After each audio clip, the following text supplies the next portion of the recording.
We have been looking so far in our course at blueprints that can be used at runtime inside of visualization. But blueprints can also be used in the construction of the visualization level itself. Our goal in this chapter then is to create a blueprint that helps make the placement of lights inside a building a little easier for the level designer to accomplish. Now this of course means that we will need to use a construction script, as we will want it to run as and when we are placing the actor in the level.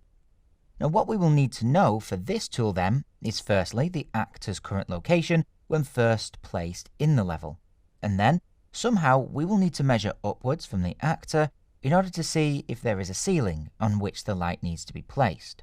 One way we can do this being via the line trace that we have already worked with, seeing as it can clearly gather and store lots of useful information.